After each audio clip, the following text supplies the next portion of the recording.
During a couple of years of my life, my parents were not necessarily coexistent. And this is an incident that happened on an evening on one of those years. My sister, she heard a strange noise, a bump, and she went upstairs to check it out. She found my father passed out next to the toilet. He had a laceration from hitting the counter. And she got him up and he was responding, and she said, "You need to go to the hospital." My dad, being a man over 40 years old, says, "I don't need to go to a hospital, I can deal with this myself." And so he gets him preparing, getting ready for bed, and he starts to feel a little dizzy. And maybe it's not a bad idea that he goes to the hospital. So I get my dad in my car, we drive over there, and I turn on the little U-turn at the entrance of the hospital. I watch him walk through the doors. I want to make sure he gets through those doors safely. I go over, I try to find parking. I can't find parking. What the hell's wrong with this place? What epidemic is going on that I can't find parking? It finally takes me 5 minutes to find me parking. I exit my car, I grab my bag, I quickly walk towards the ER waiting room. As I get in there, I scan the room, looking for my father. Where is he? There he is. He's in the corner. What is he doing in the corner? Of course, he's going to be doing paperwork in the ER 40 minutes after he passed out. Yeah, that's a great idea, hospital staff. I go over there, I sit down, I pull a book out of my bag. I brought a book in case to calm my nerves of the situation, give myself a little escape. And eventually they let my father into the ER and they stopped me and said, "No, you can't go in yet." And I sit there, I try to dive back in my book.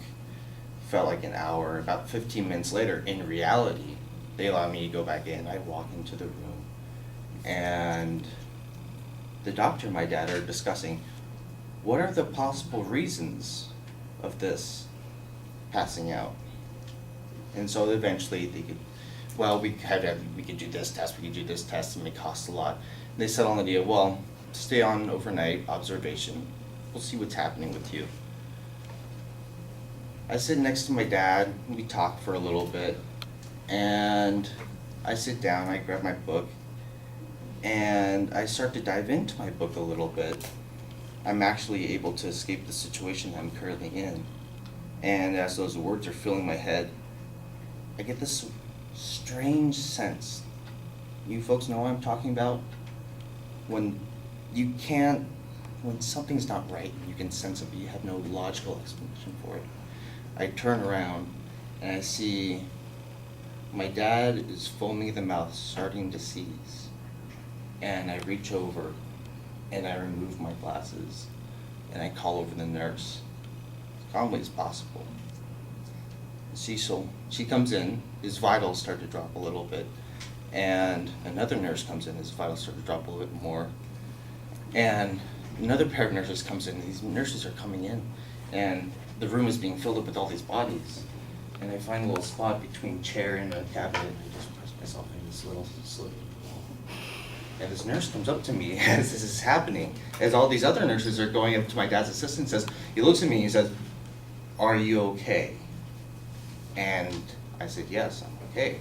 And he looked me up and down to make sure I was okay. And he seemed to make the mental connection that I was, in fact, okay. I went back to work with my dad. And my dad flatlined in the middle of that conversation. The first one didn't work. Charge, nothing. Second one, charge cleared, nothing. Third one, charge, got it. My dad's beating again. Eventually he comes around and he wakes up and he's himself again. And he says, "Go home.